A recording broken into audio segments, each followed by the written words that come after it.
할렐루야. 좋으신 하나님을 찬양합니다. 6월 둘째 주일 말씀 묵상입니다. 오늘은 마태복음 25장 1절로 13절입니다. 기도합니다. 하나님을 사랑합니다.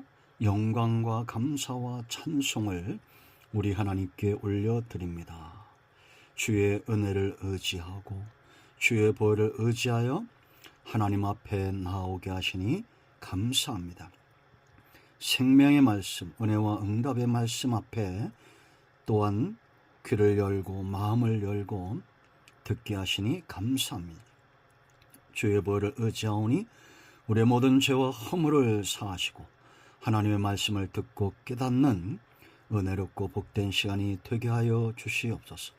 성전을 찾아 예배하고 영상을 통해서 예배하는 모든 하나님의 백성들 가운데 주의 은혜와 위로가 한량없이 부어지기를 원합니다. 종을 낮추시고 겸손하게 하시고 오직 말씀의 도구만 되게 하옵소서. 예수님의 이름으로 사모하며 기도합니다. 아멘. 1절 봅니다. 마태복음 25장 1절. 그때 천국은 마치 등을 들고 신랑을 맞으러 나간 10처녀와 같다 하리니 그 중에 5은 미련하고 5은 슬기 있는지라. 미련한 자들은 등을 가지되 기름을 가지지 아니하고 슬기 있는 자들은 그릇에 기름을 담아 등과 함께 가져갔더니 신랑이 더디 오므로 다 졸며 잘세. 밤중에 소리가 나되 보라 신랑이로다 맞으러 나오라 하매 이에 그 처녀들이 다 일어나 등을 준비할세. 미련한 자들이 슬기 있는 자들에게 이르되 우리가 등불이 꺼져가니 너희 기름을 좀 나눠달라 하거늘 슬기 있는 자들이 대답하여 이르되 우리와 너희가 쓰기에 다 부족할까 하노니 차라리 파는 자들에게 가서 너희 쓸 것을 사라 하니 그들이 살아간 사이에 신랑이 오므로 준비하였던 자들은 함께 혼인잔치에 들어가고 문은 닫힌지라. 그 외에 남은 처녀들이 와서 이르되 주여 주여 우리에게 열어주소서. 대답하여 이르되 진실로 너에게 이르노니 내가 너희를 알지 못하노라 하였느니라. 그런즉 깨어있으라. 너희는 그날과 그때를 알지 못하느니라. 아멘. 오늘 이 말씀이 우리에게 응답이 됨을 확신합니다. 자, 여러분, 성도의 삶은 천국을 살고 있음을 보여주는 삶이 되어야 됩니다.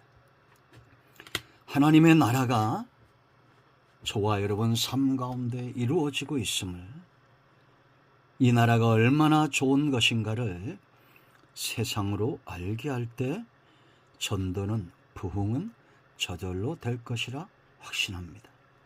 여러분, 우리가 이민을 왜 갑니까?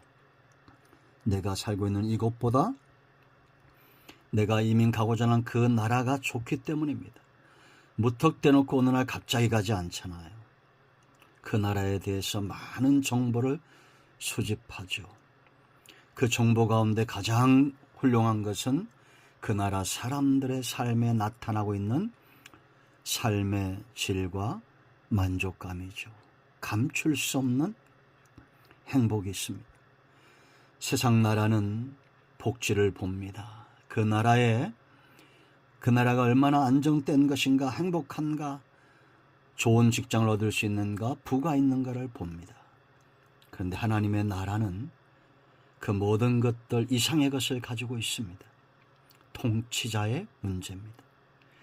하나님의 살아계심, 하나님의 선하심과 인자하심을 맛본 사람들, 그 사람들이 하나님의 나라의 가장 분명한 증거를 가지고 있는 자들입니다. 우리가 예수님 믿고 주의 성령이 우리 안에 거하십니다. 날마다 은혜에 붙들고 말씀에 붙들림 바 됩니다. 그러면 그 사람은 어떻게 변할까요? 우리 삶 가운데 분명히 나타나고 있는 이 강력한 증거는 어떤 것일까요? 오늘 말씀의 핵심은 13절입니다. 보세요, 여러분. 그런즉 깨어있으라. 너희는 그날과 그때를 알지 못하느냐. 우리가 이 10처녀 비유를 알죠. 10명의 처녀가 있습니다. 신랑을 기다립니다. 5은 미련하고 5은 지혜롭습니다. 이것이 세상입니다. 세상에는 하나님이 주신 지혜로 다시 오실 주님을 기다리는 자들이 있습니다. 그런가 하면 미련하여 다시 오시는 신랑은 구원을 말하죠. 구원의 때를 놓치고 있는 그런 사람들이 있습니다. 혼인잔치는 반드시 이루어지는 것처럼 신부가 없는 신랑은 신랑일 수 없는 것처럼 하나님의 나라는 분명히 임하게 될 것입니다. 그때를 알고 있는 사람들, 지혜로운 사람들, 이런 사람들은 깨어있는 자들입니다. 13절 보세요 여러분. 깨어있으라. 너희는 그날과 그때를 알지 못한다. 미련한 5처녀는 이 혼인잔치에 참여할 수 없었다는 것은 지옥 같다는 얘기죠. 성도의 삶 가운데 이 하나님의 나라가 얼마나 좋은지, 은혜가 얼마나 좋은지, 신랑 되신 예수님이 내 삶 가운데 얼마나 좋은지 표관하게 되어 있습니다. 증거가 있어요. 여러분 생각해 보세요.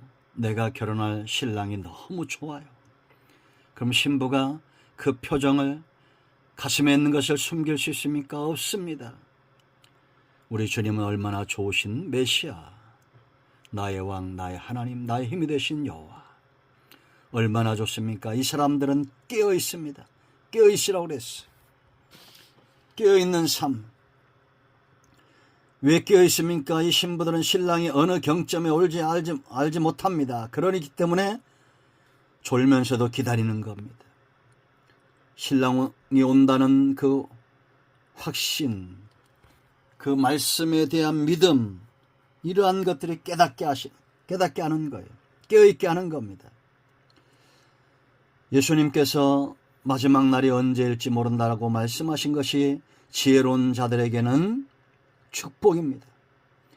그들은 그날과 그때를 알지 못하기 때문에 부지런합니다. 졸다가도 깨어 있습니다. 믿음으로 날마다 순종하고 은혜 가운데 셈을 얻고 성령을 쫓아 행합니다. 준비하는 삶을 기다립니다. 그러나 미련한 자들은 그날과 그때를 알지 못하는 것이 이들에겐 저주입니다. 그들은 다시 오실 주님에 대한 사모함이 없어요. 세상에 취해 있습니다. 완전히 잠들어 있습니다. 깨어있지 않습니다. 그들은 준비하지 않습니다. 여러분, 우리는 역사의 종말을 알지 못합니다. 주님이 다시 오실 날도 알지 못합니다. 이것이 축복이 되어야 됩니다. 언제나 준비된 상태, 언제나 깨어있는 상태, 오늘 내가 죽어도 천국에 갈 수 있다는 확신 있는 상태. 주님이 오실 날은 우리는 알 수 없습니다. 그러나 분명하신 밤이 깊다는 것입니다. 밤이 깊어지고 있어요. 세상은 점점 더 악해지고 있습니다. 새벽 미명에 밤이 더 깊어지듯이 지금 인류의 종말이 가까우고 있음은 사람들 속에 있습니다. 사람들은 악하고 하나님을 떠나며 우상숭배와 음란과 세상의 악한 것들에 쫓아 있습니다. 우리는 졸다가도 깨어있어야 됩니다. 그럼 깨어있는 삶은 어떤 것일까요? 크게 3가지입니다. 하나는 이들은 지혜롭다는 겁니다. 지혜로운 자와 미련한 자, 이 둘이 섞여 사는 세상입니다. 지혜는 하나님으로부터 옵니다. 여기 미련하다는 것은 태만하고 별 생각 없이 사는 거예요. 정말 중요한 것과 중요치 않은 것을 분별하지 못하는, 볼 수 있는, 깨달을 수 있는 그런 눈이 없다는 겁니다. 여러분, 우리는 영적으로 무엇이 중요한 걸 알죠. 기도할 때를 알고, 은혜를 전할 때를 알고, 말씀을 사모할 때를 압니다. 그러나 미련한 자들은 늘 먹고 마시고 자기 감정에 불편하면 다투고 싸우고, 이게 미련한 거예요. 분별이 없는 겁니다. 지혜롭다는 것은 이 시기를 잘 압니다. 봄인지 여름인지 가을인지 겨울인지 알아요. 우리가 아직 가을을 느끼지 못하지만 가을이 올 거라는 것을 압니다. 솔로몬은 게으른 자들에게 개미에 가서 지혜를 얻으라고 말합니다. 개미는 지혜가 있어서 여름 동안에 미리 가을을 준비하고 겨울을 대비합니다. 먹을 양식을 미리 준비한다는 거죠. 그러나 어리석고 미련한 자들은 분별이 없습니다. 시기를 알지 못합니다. 신랑에 대한 사모함이 없어요. 그가 신부라는 사실을 망각하고 있습니다. 세상에 속해 있습니다. 세상에 빠져 있습니다. 지혜로운 자들은 반대로 잘 분별합니다. 어떤 것이 유익한 것인지, 말 한마디도 행동 하나도 신부의 마음가짐, 몸가짐이 있습니다. 그리고 이 지혜로운 자들은 이 시기를 잘 분별합니다. 봄이 되고 여름이 되고 가을이 되는 것처럼 영적으로 이 세대가 추수의 때가 가까우고 밤이 깊고 낮이 가까웠다는 것을 지혜로운 자들은 압니다. 그리고 무엇보다 자기가 신부라는 사실을 알아요. 여러분, 신부의 몸가짐이 있습니다. 신부의 마음가짐이 있어요. 이미 나는 주님과 정혼한 사람입니다. 탐욕의 노예가 되지 않습니다. 이단과 우상에 빠지지 않습니다. 악한 세상에 빠지지 않습니다. 내가 신부라는 사실을 기억합니다. 그리고 이들에게 소망은 신랑입니다. 사랑도 신랑입니다. 그 신랑에 대한 믿음은 견고합니다. 언제 온다고요? 천국이 어디 있냐고요? 성경은 진실하다고 했죠. 세상을 움직이는 힘은 진실입니다. 거짓은 절대 진실을 이길 수가 없습니다. 지금까지 누구도 하지 못했던 약속의 말씀들이 성경에 있습니다. 이제 중요한 남아있는 이 몇 가지 약속들이 이루어지지 않을까요? 이루어지지 않는다는 것은 바로 미련한 것이고 지혜롭지 못한 것이고 예정 밖에 있는 것이고 신부로서의 자격이 없는 겁니다. 신랑은 반드시 오십니다. 속히 오겠다고 성경은 분명히 말씀하고 있어요. 자, 두 번째 깨어있는 삶은 등과 함께 기름을 준비하는 삶입니다. 지혜로운 처녀들은 등을 가졌습니다. 기름을 다시 그릇을 준비했습니다. 여기 등은 뭐고 기름은 무엇인가에 대한 여러 설이 있어요. 그러나 여러분, 본문의 내용을 잘 살펴보면 그 의미를 알 수가 있습니다. 이들은 다 신부예요. 미련한 다섯 처녀가 쫓겨난 이유가 뭡니까? 기름을 준비하지 않아서 불이 꺼졌기 때문입니다. 성도가 신랑 대신 주님과 더불어 천국에 들어가는 유일한 것은 믿음입니다. 믿음으로 가요. 어떤 믿음입니까? 살아있는 믿음입니다. 생명력 있는 믿음이에요. 환하게 불타오르는 등불처럼 행함이 있는 삶 믿음으로 우리는 천국을 유업으로 얻습니다. 그럼 여러분 생각해 보세요. 성도의 믿음을 살아있게 하는, 생명력 있게 하는 것이 뭘까요? 바로 내적인 성령의 충만함입니다. 성령이 내 안에 들어오시면 말씀에 대한 깨달음이 있습니다. 은혜에 대한 사모함이 있습니다. 기도에 대한 열정이 있습니다. 전도에 대한 긍휼의 가슴이 있습니다. 다 성령이 우리 속에서 행하시는 거예요. 그러므로 삶 믿음의 소유자가 될 수밖에 없습니다. 성령이 내 안에서 엔진처럼, 우리가 뜨거운 불을 품고 어떻게 가만히 있을 수가 있겠습니까? 불타오르는 선함과 온갖 좋은 것들이 내 입술과 내 행동을 통해서 저절로 드러나는 겁니다. 이들은 성령에 민감합니다. 선한 삶을 삽니다. 환평케 하는 삶을 삽니다. 시험에 들지 않습니다. 온갖 좋은 은사로 섬기는 삶을 삽니다. 드러나요. 숨길 수 없어요. 성령의 능력만큼 강력하게 나를 숨길 수 없는 것은 없어요. 여러분, 성령의 충만함은 반드시 우리의 삶을 믿음으로, 우리의 삶을 헌신으로 드러나게 되어 있습니다. 그러나 등만 가졌어요. 미련한 자들입니다. 구원이 있다는 걸 알아요. 예수님이 다시 오시면 어떡하나 하는 걱정이 있어요? 그러나 삶 가운데 성령의 충만함과 믿음의 자리로 나아가지 않습니다. 불신자들이고 악한 자들이 이에 속합니다. 성령으로 거듭난 성도에게만이 신부의 자리가 주어질 것입니다. 요한복음 3장 5절을 기억하세요. 여러분, 우리는 다 같이 하나님의 나라를 유업으로 얻을 신부의 자리, 그 자리에 서야 됩니다. 하나님께서 기뻐하는 삶 가운데 서야 됩니다.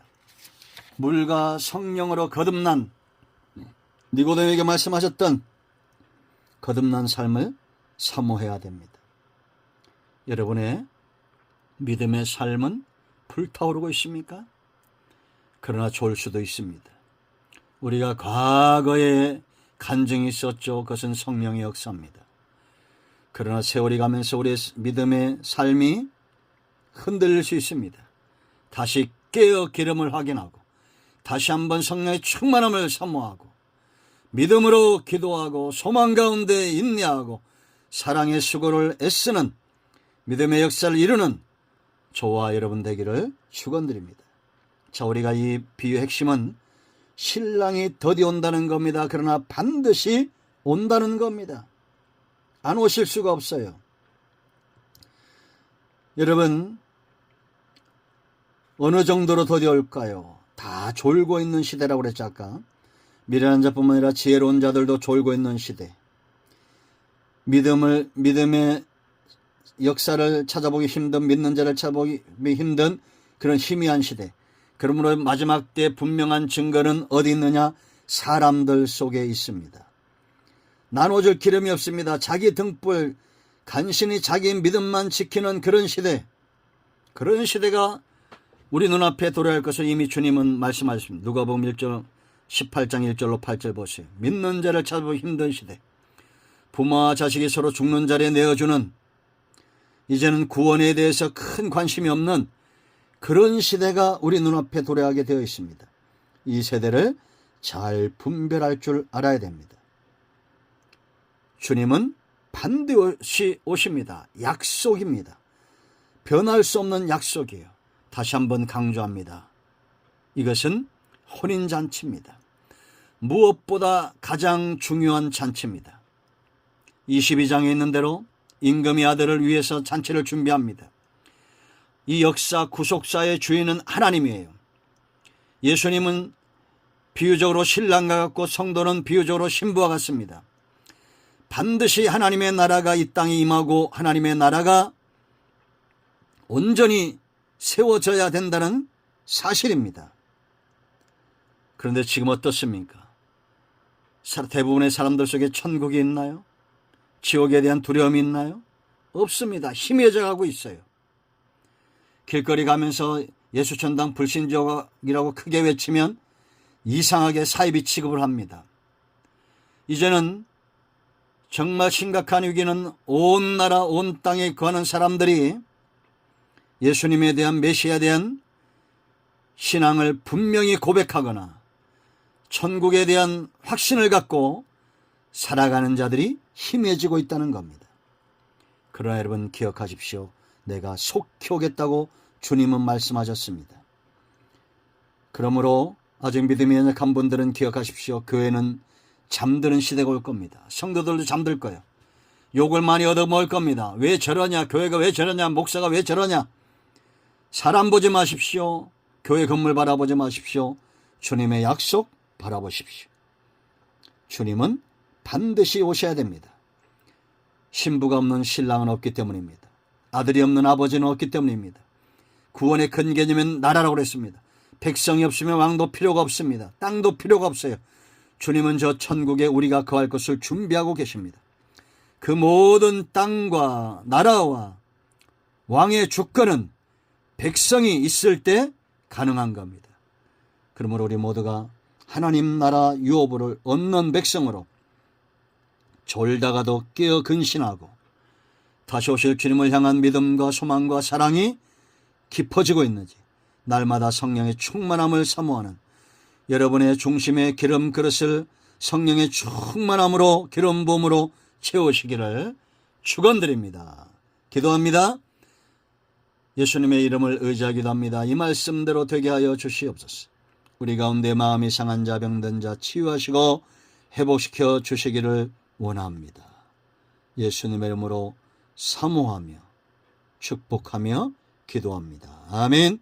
이제는 우리 주 예수 그리스도의 크신 은혜와 하나님 아버지의 큰 사랑과 성령의 위로통 충만 치유 회복하심의 역사가 영상을 통해서 성전을 찾아 예배하는 깨어있는 모든 그리스도의 신부들 위해 이제로부터 영원토록 함께 있을지어다. 아멘. 할렐루야. 오늘 응답이 우리 가운데 임하였습니다. 아멘.